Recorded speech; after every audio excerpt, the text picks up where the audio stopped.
para estos problemas. Ahora, también van a haber otros problemas a nivel gástrico eh,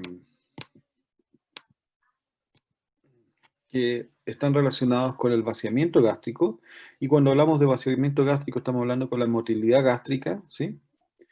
Y eso van a ser tratados con algunos reguladores de la motilidad gástrica, ¿no es cierto?, y antieméticos. Ahora, cuando hablamos a nivel intestinal, ¿sí?, vamos a hablar de problemas relacionados con el vaciamiento intestinal, en los que puede haber, ¿no es cierto?, desde problemas por un vaciamiento rápido, como también un vaciamiento lento, ¿sí?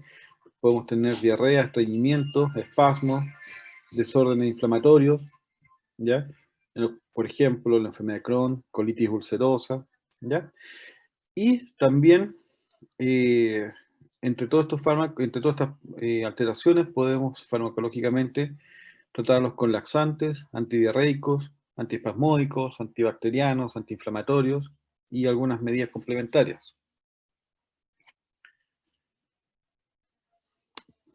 Ahora, ya, veamos. Con respecto a eh, la primera parte, que es la regulación, ¿no es cierto?, y la farmacología relacionada con la secreción ácida gástrica, eh, vemos que todas estas enfermedades, patologías, están relacionadas con un conjunto de patologías de diversa etiología que tienen en común la presencia de lesiones úlcero-erosivas en la mucosa digestiva, ¿no es cierto?, que va a estar en contacto con el ácido. Ahora, las causas, hay múltiples, o algunas que son de etiología desconocida, otras están relacionadas con alguna hipersecreción de ácido, ¿sí? Otros pueden ser con algunas alteraciones en la mucosa gastrointestinal, algunas anatómicas que van a hacer, por ejemplo, que el contenido ácido tienda a pasar hacia el esófago, ¿no es cierto? No necesariamente por una gran hipersecreción, sino que por algunos problemas anatómicos que se empiezan a generar a nivel del esfínter, ¿sí?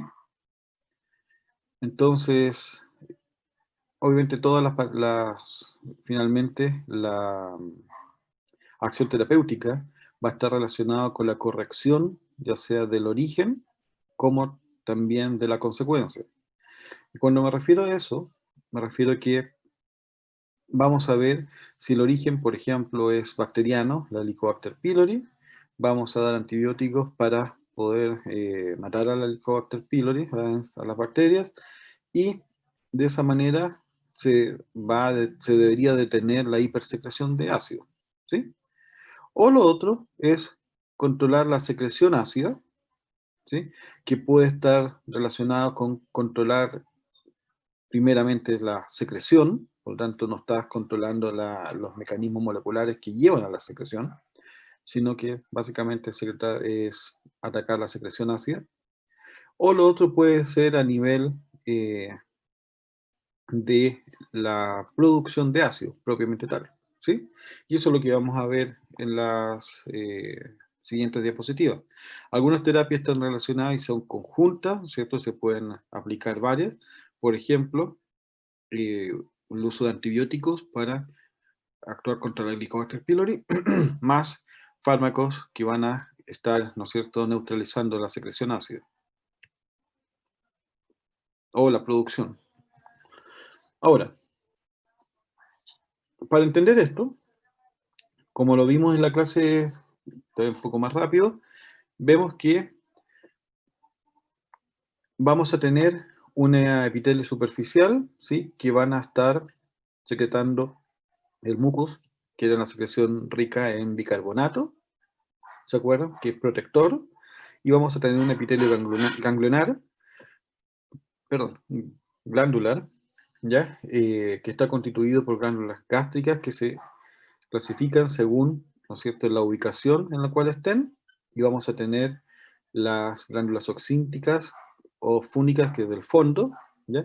Que son, si ustedes se fijan, alrededor de 15 millones de estas glándulas que van a estar secretando ácido, y las glándulas centrales y pilóricas, ¿ya? Ahora,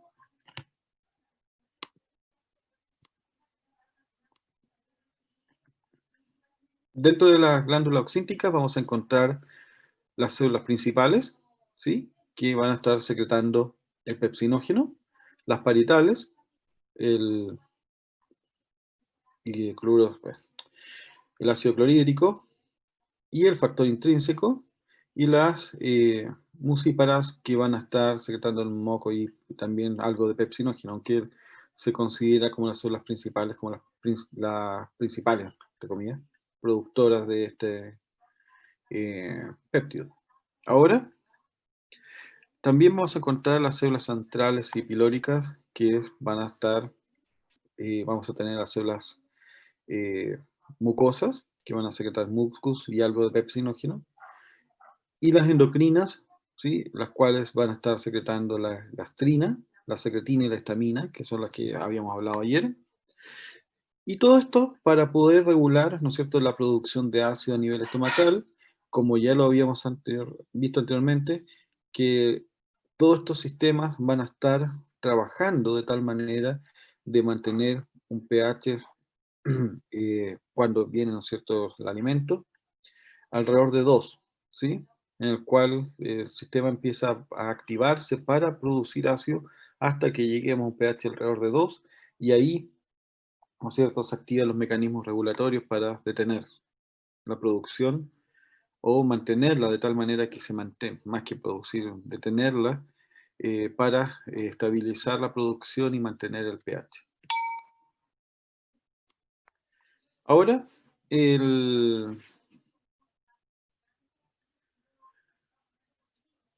ahora sabemos que para la producción de ácido clorhídrico, ¿sí?, vamos a tener distintos tipos de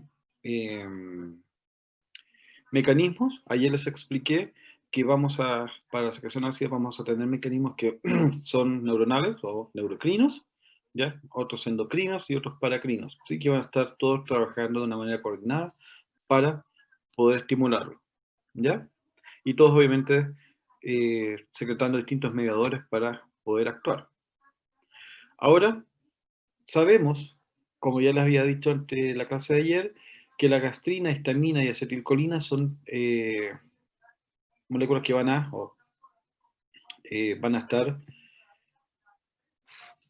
activando la secreción de ácida por parte de la célula parietal, ¿sí?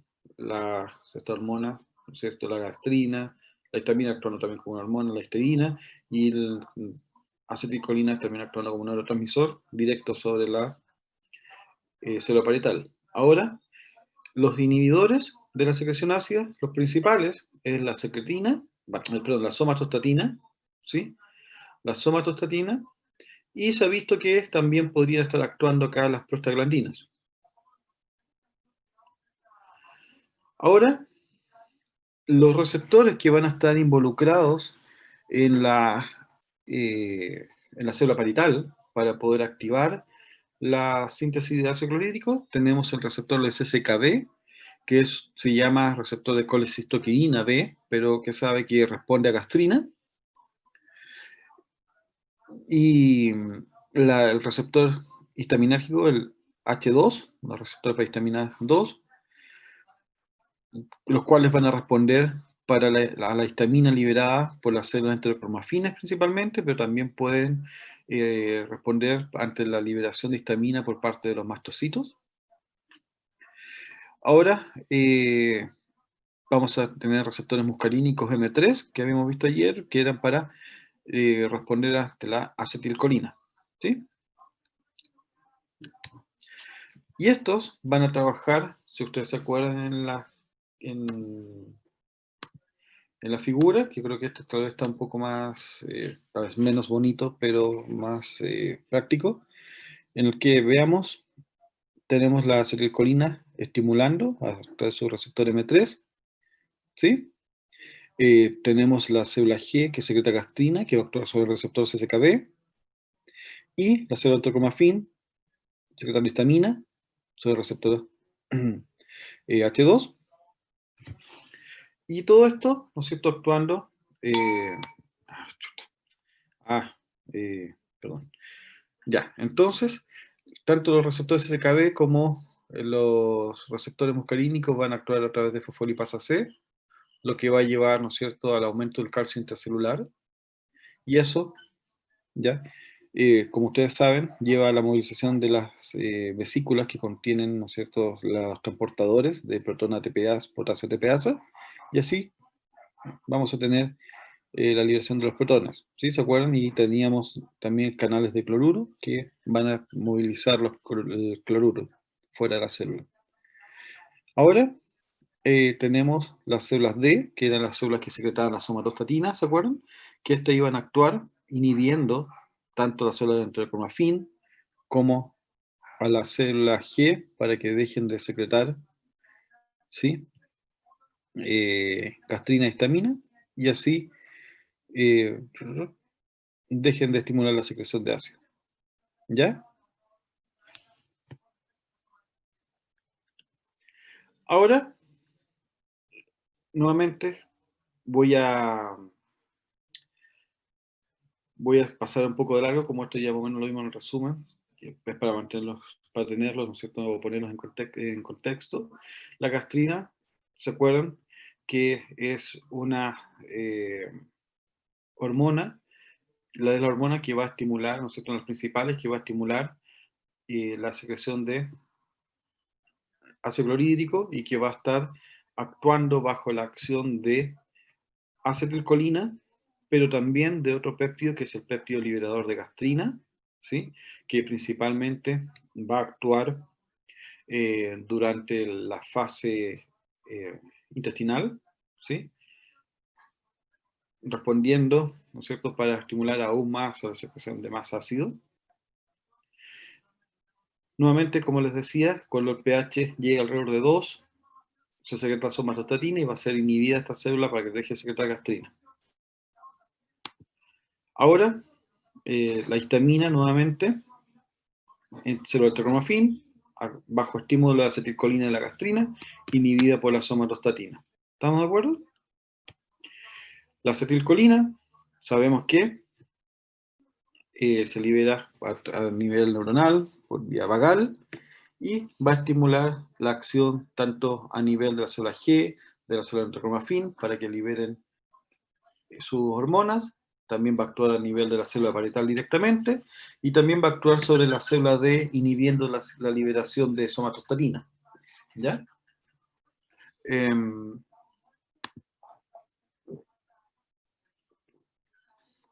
Ya. La somatostatina, entonces, aunque parezca un poco redundante, pero para que podamos poner contexto después de todo lo que vamos a ver, la parte farmacológica,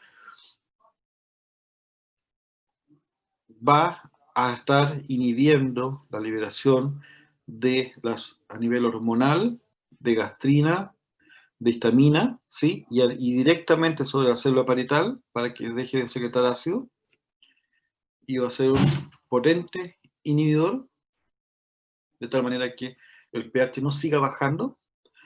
Las prostaglandinas, ¿sí? Se ha visto que la PGE2, ¿sí?, la prostaglandina E2, puede actuar a nivel de la célula parietal, uniéndose a una proteína G inhibitoria, ¿ya?, que va a llevar o actuar directamente a inhibir la secreción ácida. También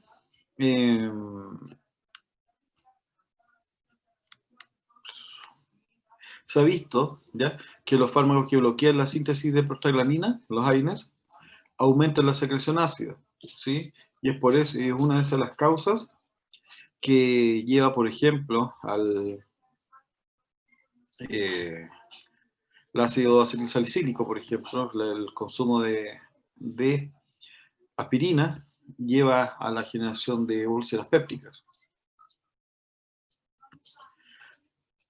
Ahora, con respecto a la úlcera péptica, ¿sí?, que estamos hablando de un trastorno inflamatorio crónico de la mucosa digestiva, tanto del estómago como el duodeno, en el cual hay presencia de ulceraciones en las zonas bañadas por la secreción de ácido clorhídrico, con pérdida de sustancias de la mucosa que se extiende a la submucosa y la capa muscular, ¿sí? Esta úlcera afecta habitualmente a la primera porción del duodeno o a la pequeña curvatura del estómago, ¿sí? Por tanto, puede estar ubicada en la zona aquí que muestro con las flechas. Ahora, a nivel epidemiológico, ¿no es cierto? Esta patología es conocida desde la antigüedad, pero empezó a aumentar progresivamente eh, hasta la década de los 70, principalmente por el consumo de algunos fármacos y el aumento del estilo de vida, así que llevó, ¿no es cierto?, el estrés a generar grandes, ¿no es cierto?, aumento en la prevalencia de esta patología, pero a partir de los 70 esto ha ido disminuyendo y mucho, o principalmente, por el conocimiento de, ¿no es cierto?, de la trilogía de esta, de las causas, ¿no es cierto?, de la úlcera péptica, lo que ha llevado, ¿no es cierto?, a la aplicación de tratamiento y, por lo tanto, a la prevención de la generación de las úlceras. Y, por otra parte, se ha visto, ¿no es cierto?, que en Occidente, ¿no es cierto?, la prevalencia es elevada, afecta a un 10% de la población en algún periodo de su vida.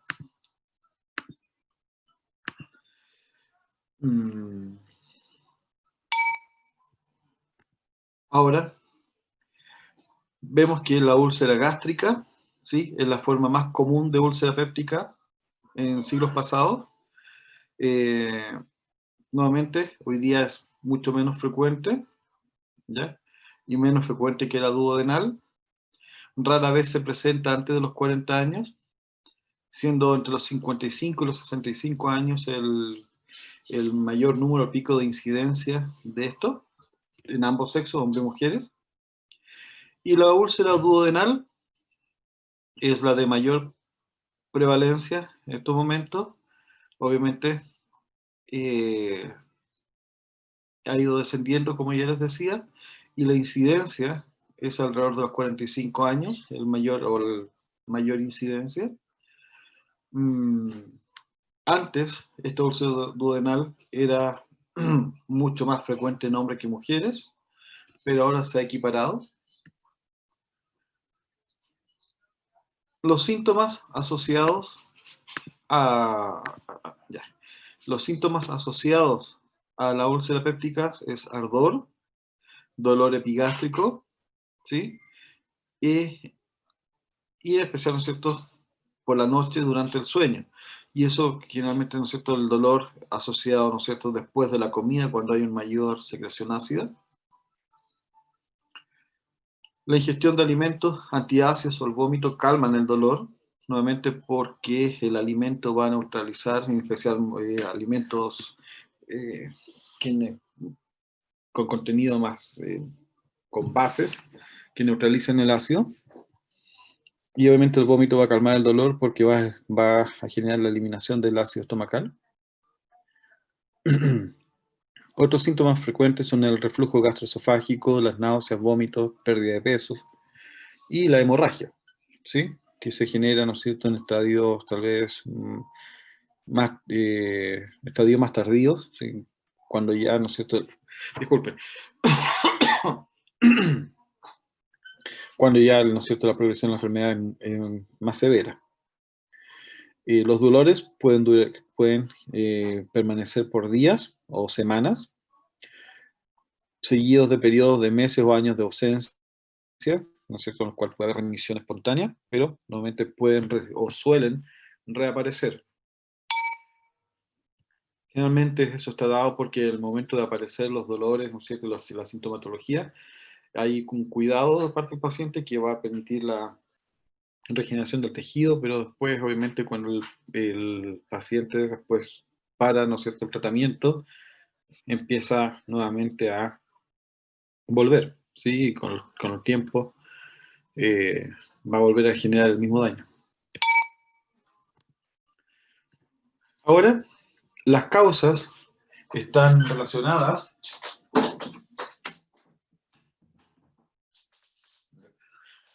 con alteraciones en el equilibrio entre los factores, que entre comillas, agresivos, ¿sí? Y los defensivos. En la mucosa gastroduodenal sabemos que los factores agresivos vamos a tener el ácido clorhídrico, la pepsina, sales biliares, los AINES, alcohol en exceso, ¿sí? Tabaquismo, estrés, alimentos ácidos, ¿ya? Y, por ejemplo, la Helicobacter pylori. Y como factores protectores vamos a tener la barrera preepitelial, ¿sí? Que es la mucosa rica en bicarbonato, la barrera epitelial, donde tenemos la capa de fosfolípidos, ¿sí? Y el recambio celular en esa zona, y la subepitelial, donde está, ¿no es cierto?, el flujo sanguíneo, y vamos a tener, ¿no es cierto?, la liberación de factores como prostaglandina o factores de crecimiento. Como ustedes ven acá, nuevamente vemos la capa de células epiteliales, ¿no es cierto?, la mucosa rica en bicarbonato, protectora, y la subepitelial, donde vamos a tener, ¿no es cierto?, toda la red de capilares sanguíneos, y donde, ¿no es cierto?, van a estar liberándose moléculas y, obviamente, también los fármacos que uno eh, que puede consumir para actuar sobre las células epiteliales.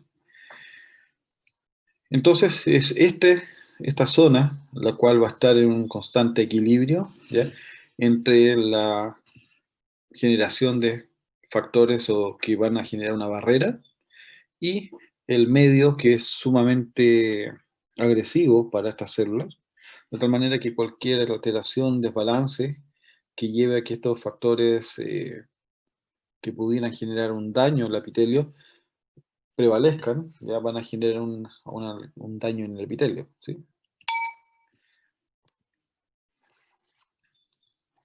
Eh, Ahora, las prostaglandinas E, aparte de la secreción ácida o bloquear, ¿no es cierto?, la producción de secreción ácida, van a también aumentar la producción de mucosidad y bicarbonato. Por otra parte, también aumentan el flujo sanguíneo de la mucosa y aumenta la capacidad de regeneración de las células, ¿ya? Por lo tanto, van a ser importantes o serían importantes para también la mantención de eh, este balance. Ahora,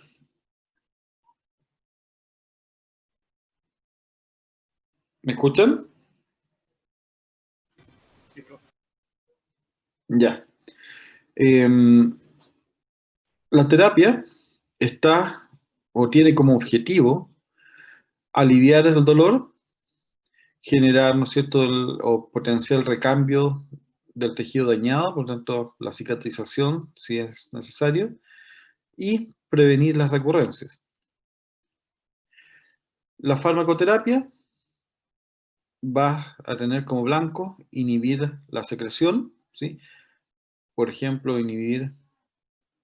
actuar sobre receptores histamínicos, ¿sí?, anticolinérgicos, ¿ya? O también algunos fármacos inhibidores de la unión de, por ejemplo, de prostaglandinas.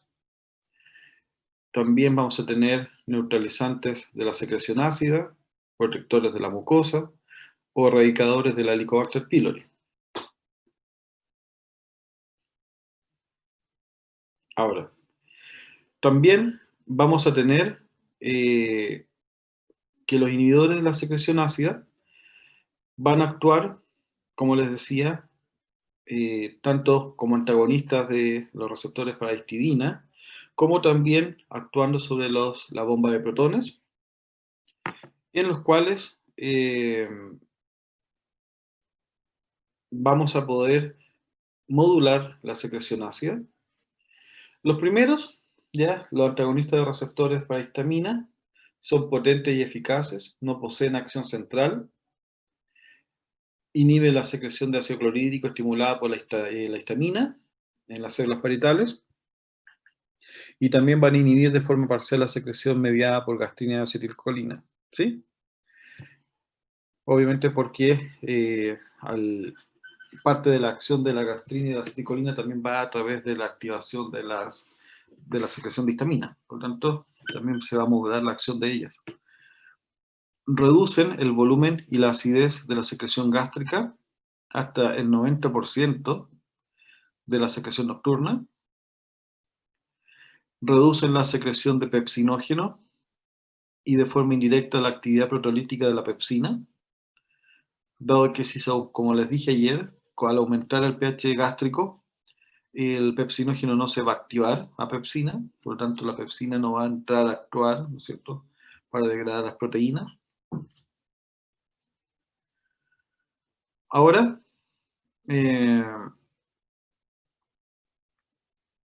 otros fármacos ya de segunda elección para poder modular la secreción ácida están relacionados con la mantención, ¿no es cierto?, un pH mayor a 4, ¿sí? Pero obviamente no logran los mismos valores, ¿no es cierto?, misma efectividad que se logra con los fármacos relacionados con la inhibición de la bomba de protones. Fármacos de elección, ¿sí?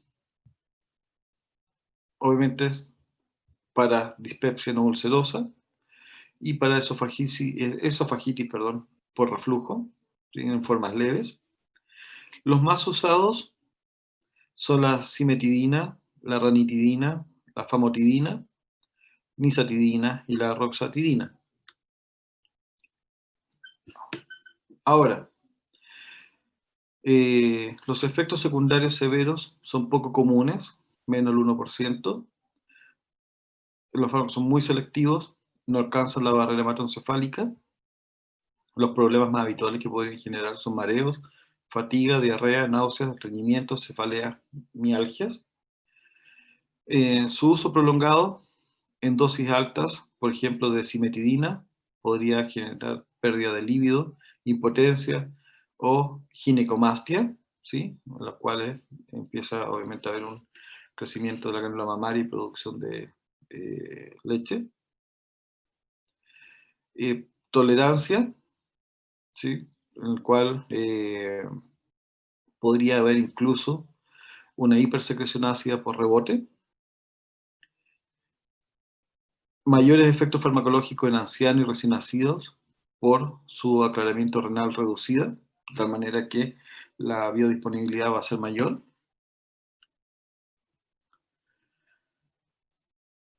En los cuales, como mecanismo de acción, la cimetidina actúa inhibiendo la citocromo P450, mostrando especial relevancia clínica en interacciones con teofilina, warfarina, antidepresivos o difenilhidratoína. La ranitidina es estructuralmente similar a la cimetidina, pero más potente y de acción más prolongada. La famotidina, ¿sí?, es aún más potente y de acción aún más prolongada, pero tienen como ventaja que no inhiben el metabolismo hepático de otros fármacos, por lo tanto, no al mismo nivel, ¿no es cierto?, que lo hace la cimetidina.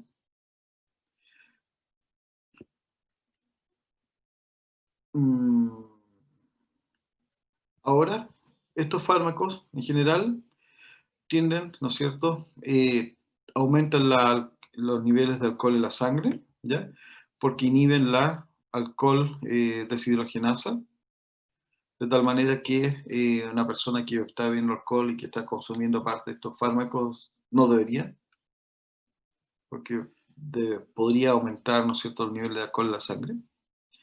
Ahora, los fármacos que están, como tienen como blanco la inhibición de la bomba de protones, van a, ¿no es cierto?, eh, tener como fin final la secreción ácida de protones, dado que van a bloquear la bomba protón-potasio TPasa.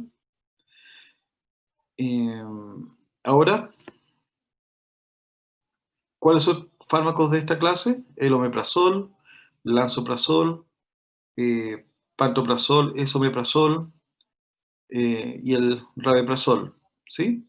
Tal vez ustedes lo conocen y más de alguno, ¿no es cierto?, ha estado consumiendo alguno de esos. ¿Sí o no?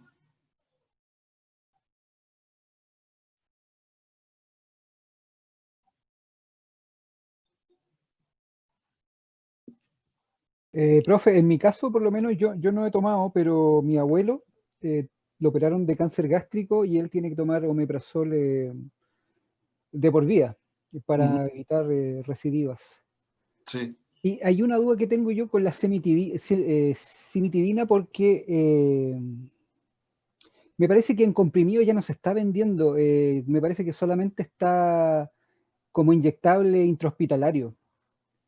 Tengo la duda, estaba mirando ahora en el ISP, pero no encontré. Me parece que ese no se está, por lo menos en farmacia, no se está vendiendo. En general, a ver,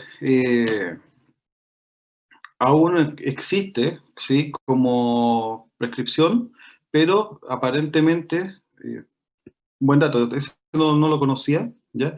Que ahora no lo estuvieran dando a nivel de farmacia, sino que solamente a nivel clínico. Pero mucho tiene que ver también por las acciones secundarias, ¿sí? A nivel hepático, ¿sí? Y además las acciones de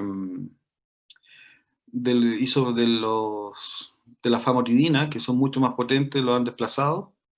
Y por otra parte, las acciones de los fármacos inhibidores de la bomba de potasio han desplazado bastante a estos fármacos inhibidores de la receptores perdón, de histamina.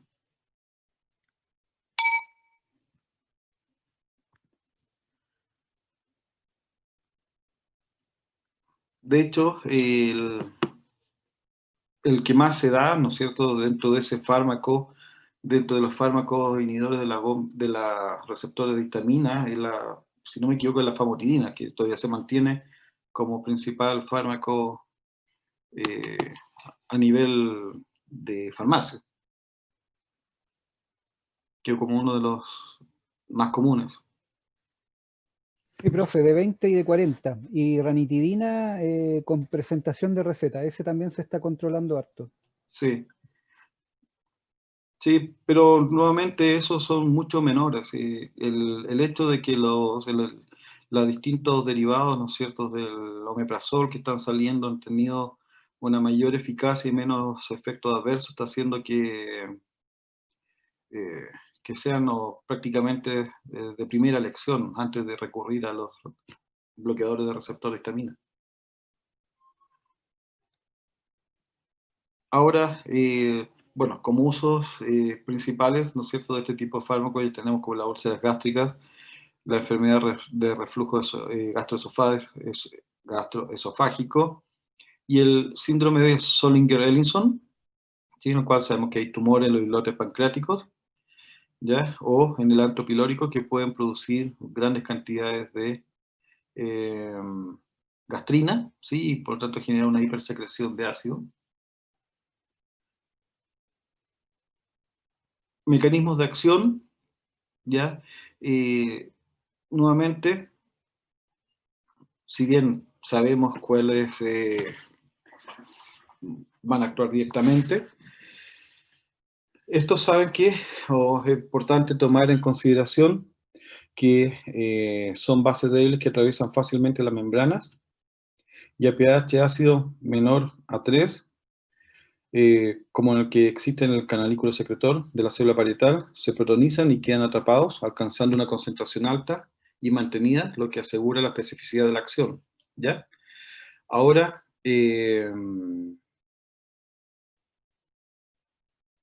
este pH, ¿no es cierto?, su estructura química se modifica convirtiéndose en un derivado sulfonamido que reacciona rápidamente mediante enlaces covalentes con los grupos sulfidrilos de la enzima, de tal manera que vamos a tener la activación del fármaco, que es más o menos lo que les muestro acá, ¿ya? Aquí está la bomba protón potasio TPasa. Vemos que estos fármacos inhibidores de la bomba de protones se van a unir a esta bomba inhibiéndola irreversiblemente, de tal manera que van a bloquear la liberación de protones, ¿sí?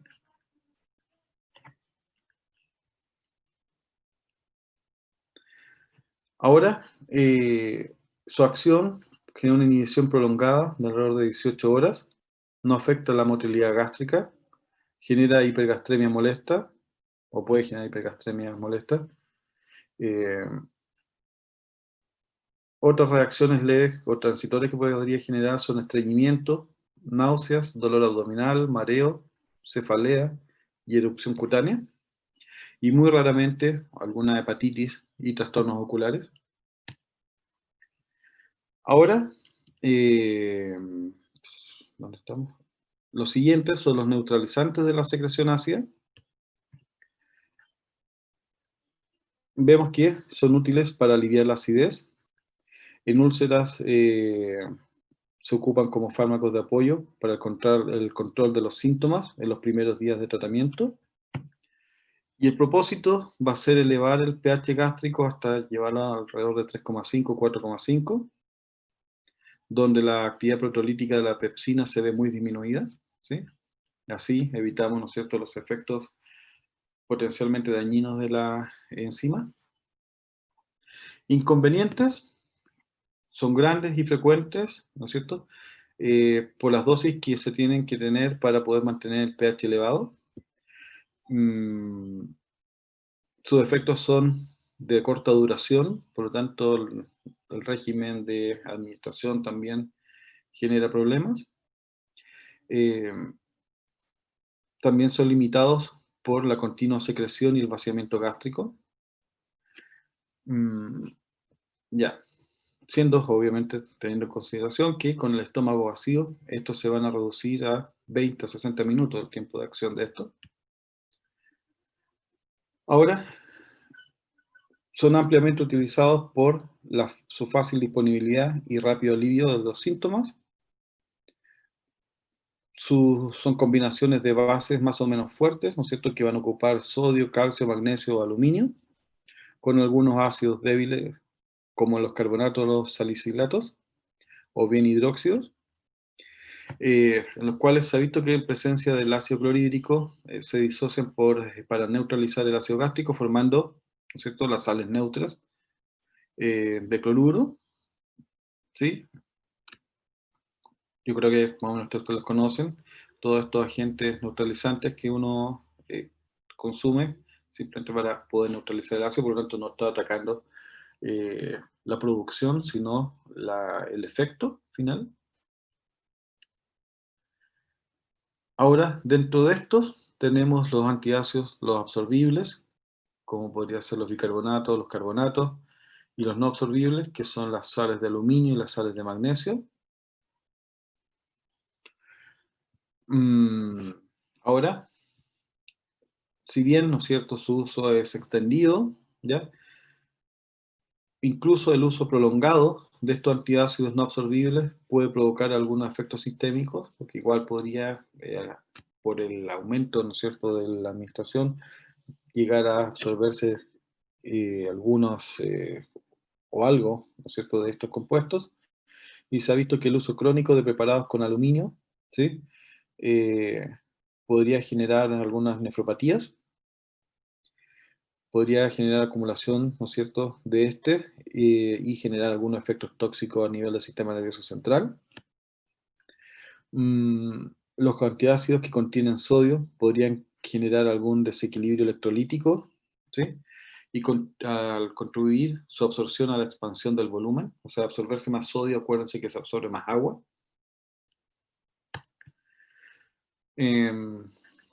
Los antiácidos, ¿no es cierto?, derivados de carbonatos, tienen una máxima capacidad neutralizante, presentan fenómeno de rebote, porque el calcio estimula la liberación de gastrina,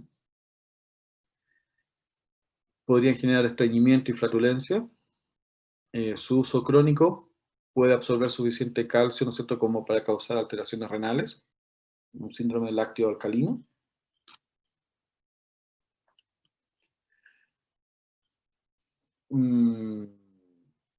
¿Qué síntomas se pueden generar, ¿sí?, por el uso de estos fármacos? Dolores reumáticos, debilidad muscular, anorexia y pérdida de peso, polidipsia y poliuria. Se producen calcificaciones en paredes arteriales, tejido subcutáneo y tejido periarticular y riñones. Además de trastornos psíquicos como confusión mental, hipomnesia y entre otros. Ahora, los carbonatos ácidos de sodio son populares y mal usados como automedicación. Son efectivos y de acción rápida, pero a dosis elevadas, ¿no es cierto?, y repetidas pueden llegar a generar distensión abdominal, flatulencia, debido a la producción de CO2, como he visto las reacciones que les puse en la diapositiva anterior. Al abuso podría generar alcalosis metabólica con alcalinización de la orina, ¿ya? Y el sodio absorbido, ¿no es cierto?, se podría eliminar por la orina acompañado del bicarbonato. Contraindicado en hipertensos o con insuficiencia cardíaca congestiva y otros trastornos en lo que hay retención de sodio y tendencia a formar edema, ¿sí?, por lo que ya habíamos hablado. No se le prescribe para el manejo de los problemas ácido pépticos. Las sales de aluminio, que son también bastante comunes, son poco potentes, se presentan como hidróxidos o como gel de hidróxido. Este gel lleva al pH del estómago a no más de 4, pero forma una capa protectora sobre la úlcera. El hidróxido es algo más efectivo elevando el pH. Puede causar estreñimiento por la relajación del músculo gastrointestinal. Y el aluminio forma sales insolubles con los fosfatos, por lo que su uso continuado podría reducir la absorción de estos,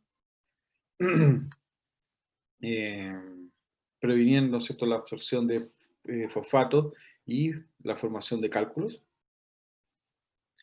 Obviamente en nefropatías, su empleo crónico puede dar lugar a una ligera acumulación y generar toxicidad a nivel del sistema nervioso central.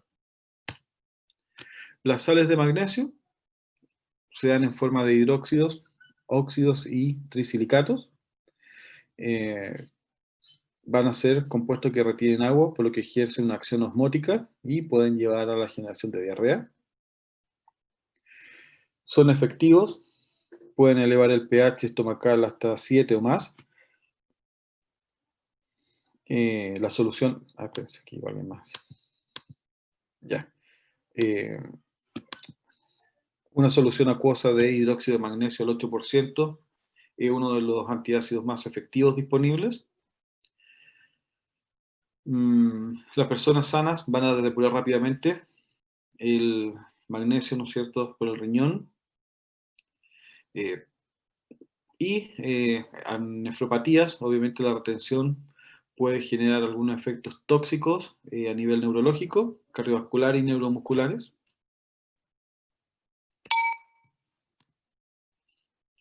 Ahora, la mezcla de estas sales de aluminio y magnesio, por ejemplo con hidróxidos, tienen menor poder neutralizante que la sal de magnesio sola, pero su empleo es frecuente porque reduce las desventajas de cada una por separado, además de prolongar la acción buffer y mejorar el sabor. Por ejemplo, la simeticona o la dimeticona, ¿ya? Que son, obviamente, compuestos orgánicos de silicio, son agentes antiespumígenos o antiflatulentos que a veces se incluyen con estos antiácidos y así alivian la distensión dolorosa causada por la formación de las burbujas de gas en el tracto gastrointestinal. Sus propiedades reductoras de la tensión superficial provocan la ruptura de las burbujas de gas y su fácil evacuación posterior. Ahora, los protectores de la mucosa gástrica, tenemos que van a proteger la mucosa del tracto gastrointestinal, de la acción, obviamente, del ácido y de las enzimas digestivas. Por ejemplo, las prostaglandinas, predominantemente son sintetizadas en la mucosa gástrica y van a desempeñar un rol importante como citoprotectores, ya tanto a nivel gástrico como duodenal, frente nuevamente al ácido y la pepsina, como habíamos visto en las primeras diapositivas. Van a inhibir la secreción de ácido clorhídrico y estimular la producción de carbonatos, ¿no es cierto?, de carbonatos en la mucosa, y facilitan la regeneración del epitelio tras una, ¿no es cierto?, agresión. No son útiles, ¿no es cierto?, por la brevedad de su acción. El único derivado antiulceroso que, ¿no es cierto?, de prostaglandinas es el misoprostol, que es un análogo de la prostaglandina E1, el cual ha presentado una efectividad similar a la cimetidina. Es eficaz a elevadas dosis, ¿sí? Pero lamentablemente el porcentaje de pacientes que empieza a presentar diarreas graves es alto, por lo tanto hace, entre comillas, inaceptable su uso para esto, para esta patología. Se usa en general muy a corto plazo cuando hay algunas úlceras gástricas en aquellos pacientes que toman grandes cantidades de AINES para el tratamiento de la artritis. Y, como lo pongo aquí, hay que tener mucho cuidado, ¿no es cierto?, con su administración en embarazadas, obviamente por las acciones generales que tienen estos compuestos. Ahora, el sucralfato, que es un complejo de sacarosa, ¿sí?, con sulfato y aluminio, y hidróxido de aluminio, forma complejos con moléculas proteicas cargadas positivamente, por ejemplo, la albúmina, fibrinógeno, globulina, que van a estar expuestas en la superficie de la úlcera, de tal manera que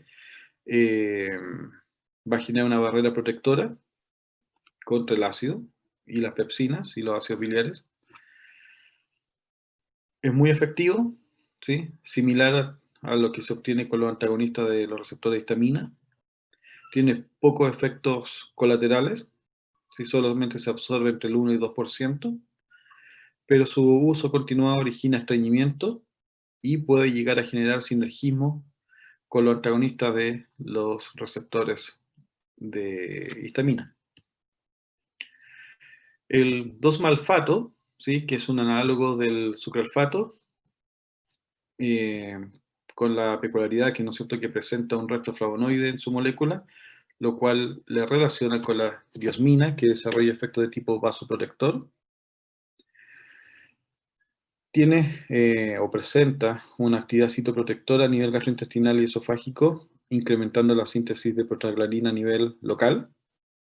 Y a pH ácido forma una pasta viscosa con las proteínas y enzimas que van a proteger la mucosa, reduciendo la actividad de la pepsina entre un 15 y un 25%.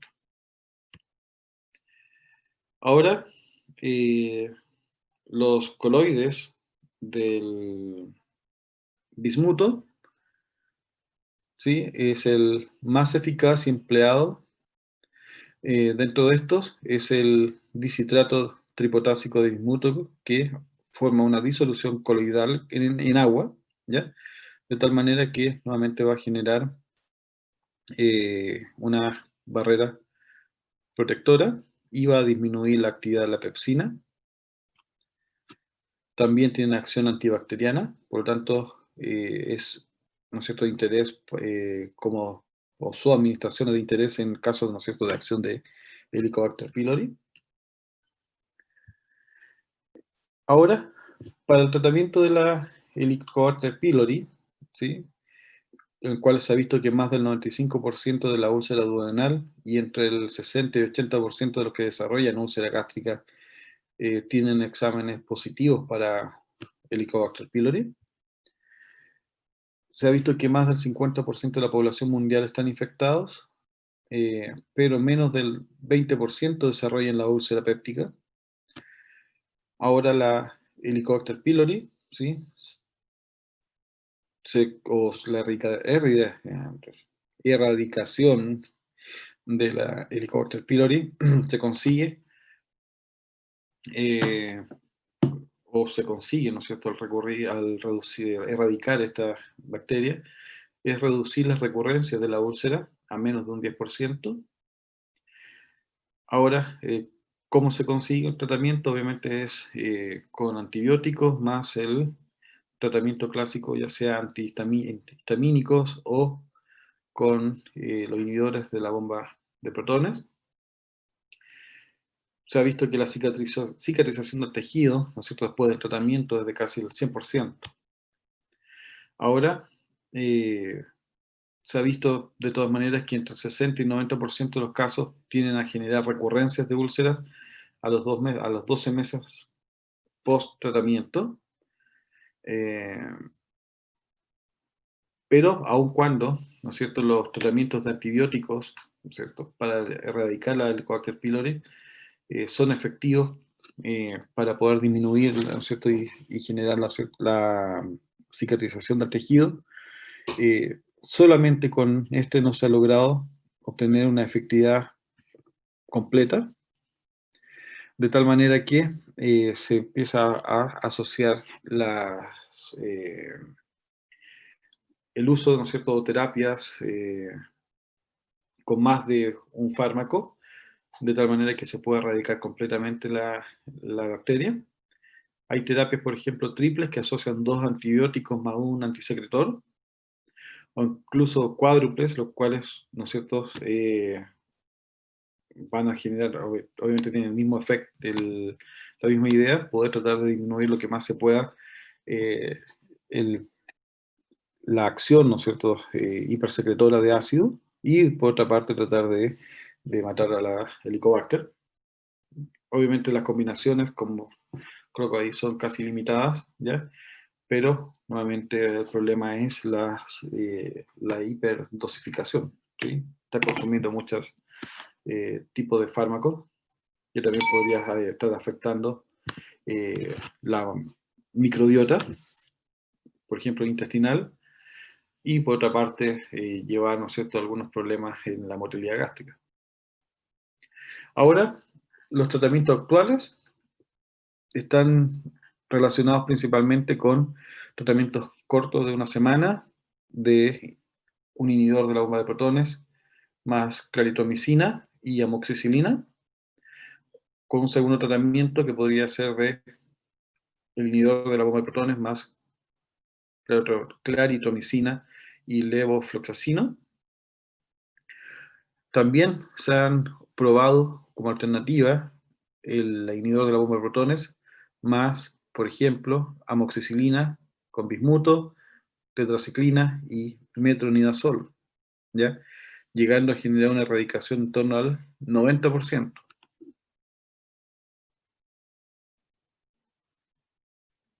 Ahora, el diagnóstico del Helicobacter pylori, ¿sí?, se hace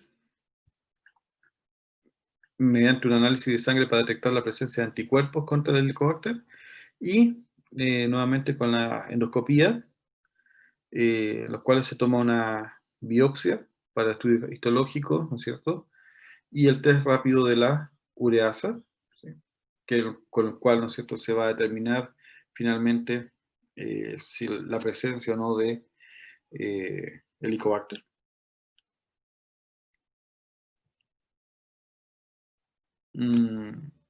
Ahora, para poder evitarla, ¿sí?, tenemos las medidas higiénicas y dietéticas, las cuales está suprimir el tabaco, alcohol, ¿sí?, todas los alimentos ricos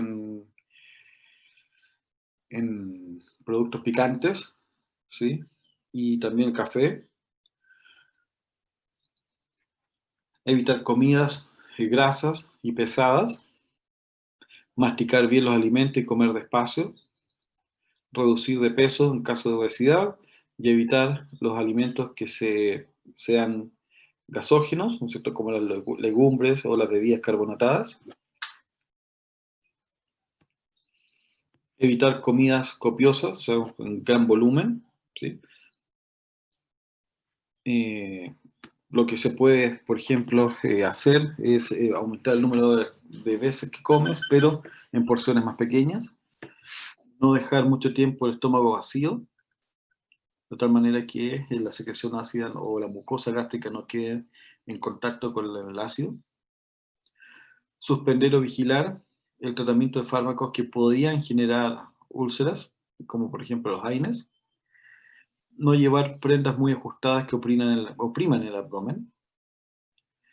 Y evitar situaciones emocionales de angustia y enfado. Así que también se sabe que por alguna razón desconocida tienden a activar el sistema nervioso entérico. Ya, déjenme cambiar.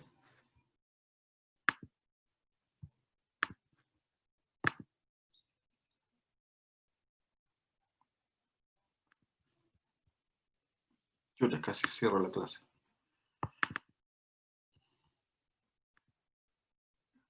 Ya, ahora vamos a ver la farmacología del... Demona. ¿Perdón? ¿Alguien habló?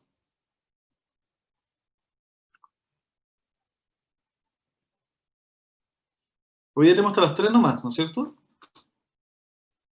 Así es. Ya. Bueno, vamos a ver la farmacología del vómito y la regulación de la motilidad gastrointestinal.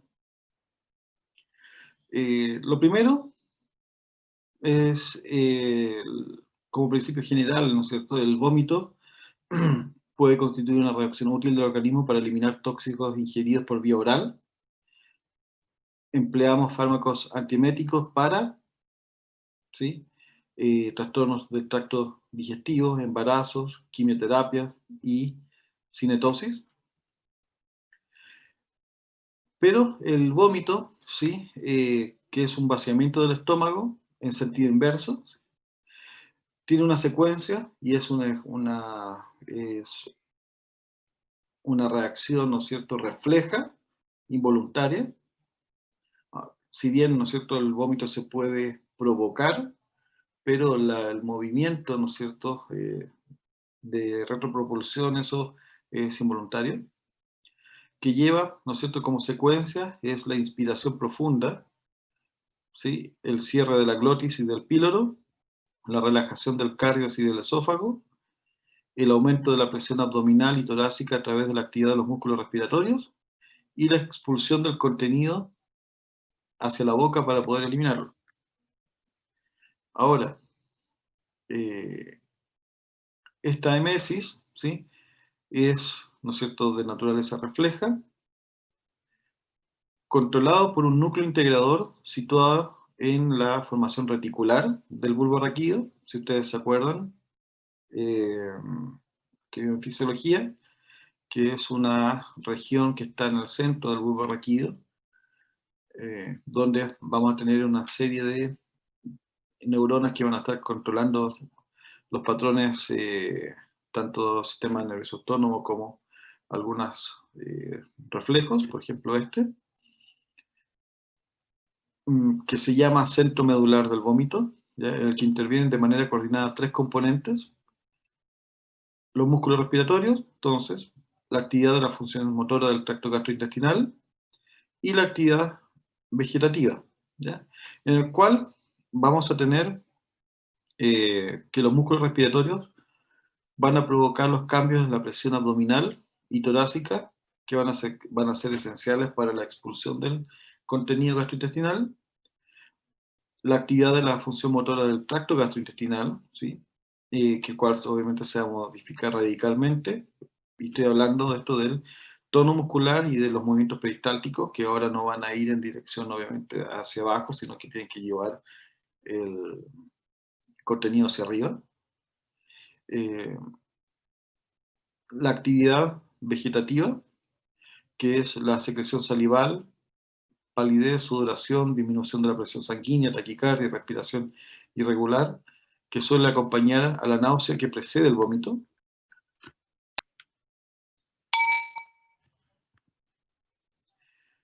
¿Qué estímulos van a activar, ¿no es cierto?, este centro modulador del vómito. Van a ser estímulos procedentes del corazón y otras vísceras, por ejemplo, distensión o daño del útero, de la pelvis renal o de la vejiga, lesiones en testículos, etc. ¿Ya? La estimulación de terminaciones nerviosas sensoriales en las mucosas del tubo digestivo superior, por ejemplo, en boca, laringe, esófago, estómago y duodeno. Alteraciones del aparato vestibular, por ejemplo, estaba hablando de la cinetosis. Aumento de la presión intracraneal. Olores nauseabundos, visiones o sabores repugnantes. Factores emocionales o vivencias de tipo psíquico que actúan a través del centro superior del sistema nervioso central. Dolores de gran intensidad como las migrañas. Y factores endocrinos, ¿sí?, los cuales, ¿no es cierto?, pueden estimular el vómito, por ejemplo, el vómito del embarazo. Ahora, tanto la variedad de estímulos, ¿sí?, como, ¿no es cierto?, en casos fisiopatológicos, este proceso es complejo. Está llegando alguien. Entonces, este proceso es complejo, en el cual van a haber distintas vías aferentes y neuroreceptores implicados que van a converger hacia un final común, ¿ya? Eso obviamente explica por qué se utilizan diferentes clases de fármacos para el tratamiento. Y este centro modulador del vómito va a integrar los diversos estímulos y va a coordinar el reflejo, de tal manera entonces que, independiente, ¿no es cierto?, de los diferentes estímulos que se puedan generar, este lo va a recibir y va a generar una única respuesta. Ahora, entonces tenemos que la emesis va a venir del centro modulador de vómito y este va a recibir las señales de distintas zonas, ¿sí? Ahora, la zona que se llama gatillo quimiorreceptora, ¿sí?, es un grupo de neuronas localizadas en la base del cerebro, muy cercano al centro del vómito, en el área postrema del bulbo raquídeo. Obviamente, funcionalmente está fuera de la barrera hematoencefálica para poder recibir, estar sensando, ¿no es cierto?, la presencia, ¿no es cierto?, de algunas moléculas o, ¿no es cierto?, sustancias que pudieran ser potencialmente tóxicas, que se estén absorbiendo, a eso me refiero. Por lo tanto, va a estar accesible a estímulos emetógenos provenientes de la circulación sanguínea. Ahora, ¿qué sustancias exógenas van a actuar estimulando esta zona? Por ejemplo, la apomorfina, la morfina, glucósidos cardíacos, salicilatos, teofilina, diversos neuropéptidos, toxinas, antineoplásicos, etc., pueden activar esta zona que lleve, ¿no es cierto?, a la generación de los vómitos. También van a haber alteraciones en medio interno, por ejemplo, por la presencia de radiaciones, infecciones, enfermedades, hipoxia, uremia, acidosis, los cuales, ¿no es cierto?, por ejemplo, la acidosis puede provocar liberación de serotonina a nivel gastrointestinal, y esto obviamente como sustancias emetógenas pueden acceder a la circulación y llegar a este centro para finalmente estimular el centro modulador del vómito. ¿Ya? Nuevamente, estos quimiorreceptores que están ubicados, ¿no es cierto?, en la base de la cabeza, en la parte exterior del tronco cefálico, podemos ver que van a estar sensando múltiples, pueden ser capaces de sensar múltiples estímulos, ya que lleven, ¿no es cierto?, finalmente a activar el centro del vómito y generar, ¿no es cierto?, la respuesta. Ahora, a nivel de fármacos,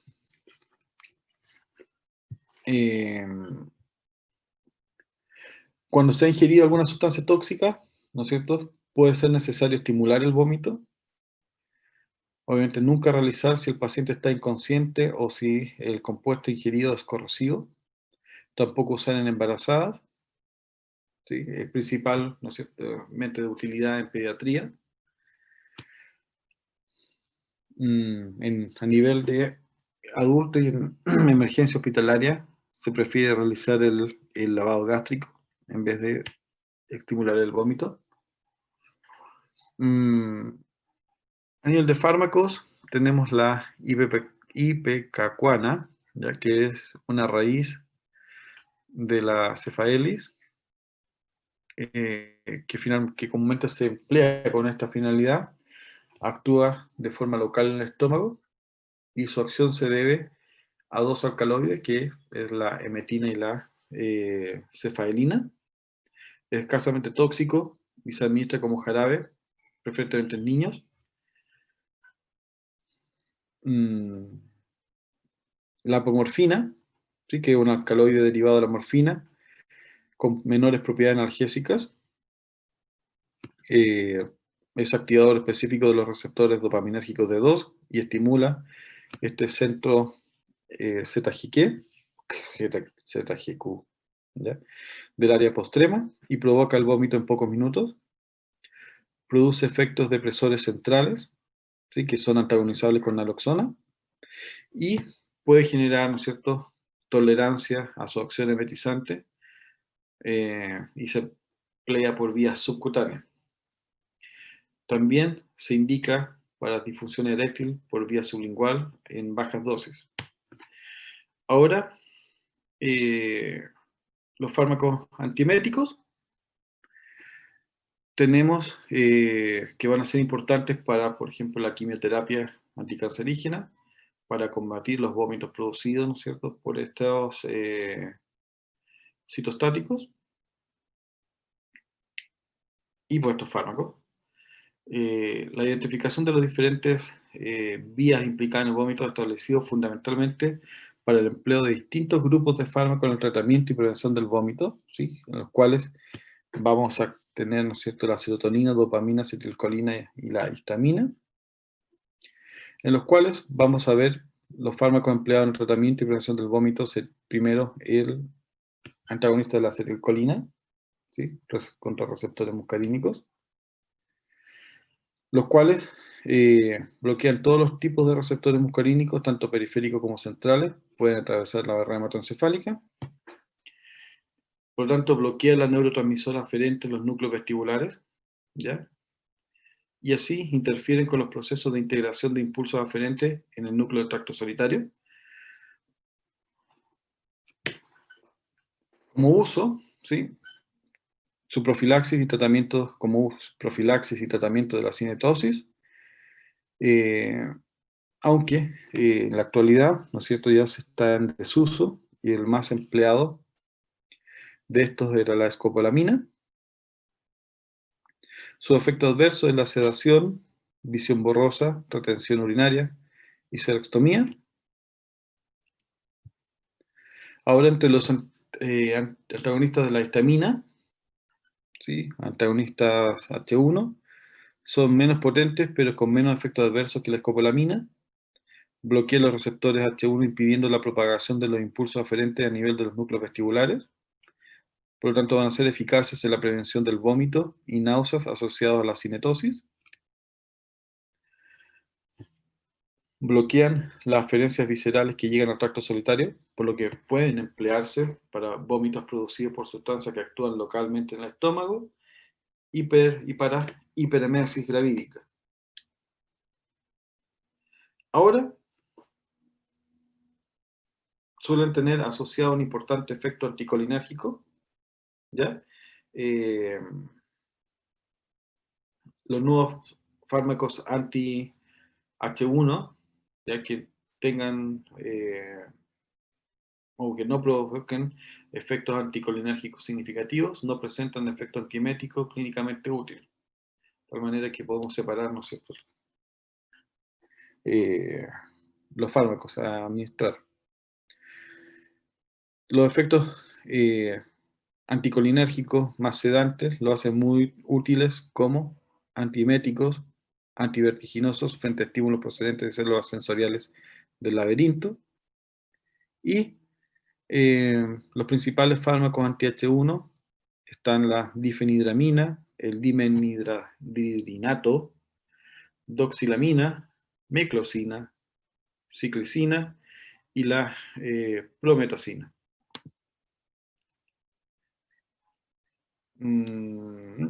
Ya. En los cuales, ¿no es cierto?, como ya le había dicho de diapositivas anteriores, estos fármacos antivertiginosos van a o supresores ventriculares van a poseer la capacidad de amortiguar la actividad vestibular descompensada y por lo tanto útiles contra el vértigo y otras reacciones vestibulares. Van a ser o tener una eficacia que es solamente sintomática, de tal manera que van a disminuir el desequilibrio originado por la disfunción ventricular, pero sin atacar obviamente el origen.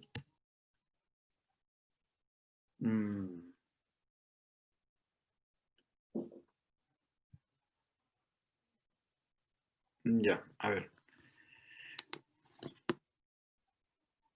Voy a quedar aquí, pero porque quiero conversar un poco con ustedes.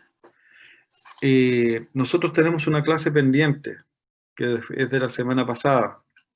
Quiero saber qué día de mañana o pasado pueden.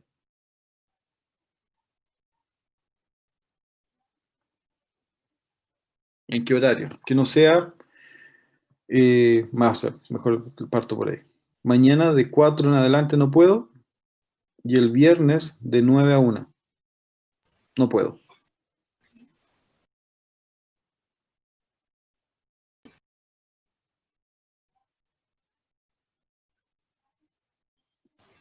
Profe, o sea, si como dice compañera, mañana hasta las 3 y el viernes nosotros tenemos clase hasta las 1.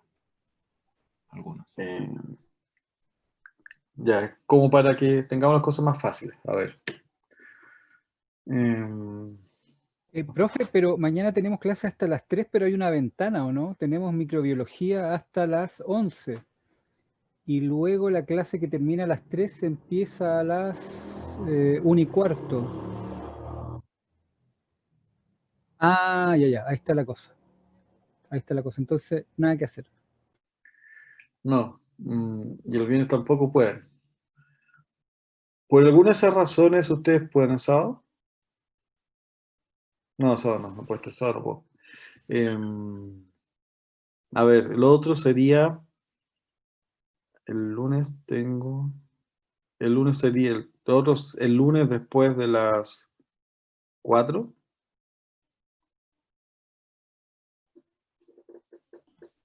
Ahí el lunes algunos tenemos clases hasta 20 para las 5. ¿Y el martes? ¿Antes o después de la clase que tenemos? Martes tenemos clase de...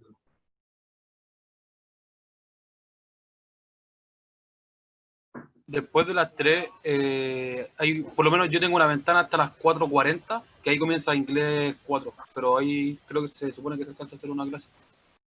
Podría ser. ¿Y si el martes continuamos después de las 3 hasta las 4:30?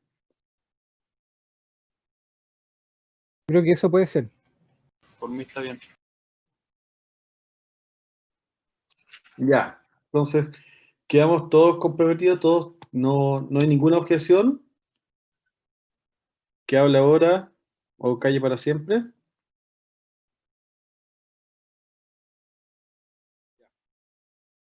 Entonces quedamos para recuperar la clase que se perdió la semana pasada, el próximo martes, continuando la clase de horario normal, ¿ya? De 1:30 a 3 y después hacemos de 3 a 4:30, ¿ya? Ya. Mire, por favor, quede en la diapositiva 19, ¿sí? Acuérdense que el próximo martes voy a hacer control también, ¿ya? Y les recuerdo que la prueba solemne está estipulada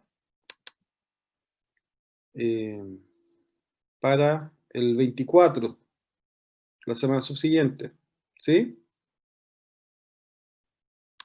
¿Ya? Y de ahí en adelante no queda ninguna evaluación más, profe. Después, sí, por supuesto. Después de la prueba solemne 2, están las pruebas recuperativas para los que hayan faltado. y ahí vienen los exámenes. ¿Sí? Ya, ya, ya. Y la prueba sustitutiva para los que quieran subir su nota. Que la prueba y la semana de la prueba recuperativa, ¿ya? La voy a tener que hacer junta, ¿ya? La prueba recuperativa y después el que quiere continúa y hace la prueba sustitutiva. ¿Sí? Profesor, Dígame. disculpe, el control de la próxima semana es de pulmonar, ¿cierto? Sí. Ya. Sí, sí. Vale, profe. ¿Qué cosa?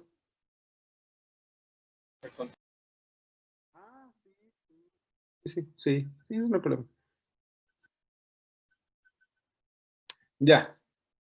Entonces, quedamos en eso. Que estén súper bien. Nos vemos.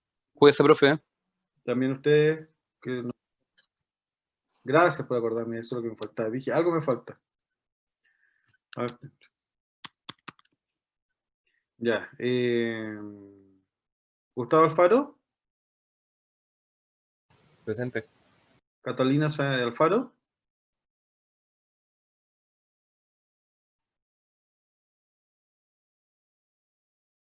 Catalina Alfaro, ¿no? Saadi Aliaga. Krishna Araneda. Presente, profe. Nicole Castro. Presente, profe. Ignacia Catrileo. Presente. Yanis Cofré.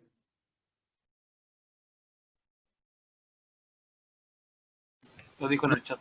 Ah, ya, gracias. Milleray Durán. Presente, profe. Maylene Fortini. ¿No? Sebastián Garcés. Presente. Fátima Herrera.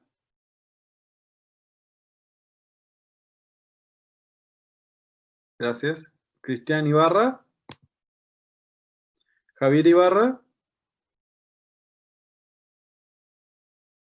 Javier Ibarra. ¿No? Álvaro Jiménez. Presente. Nicole Leiva.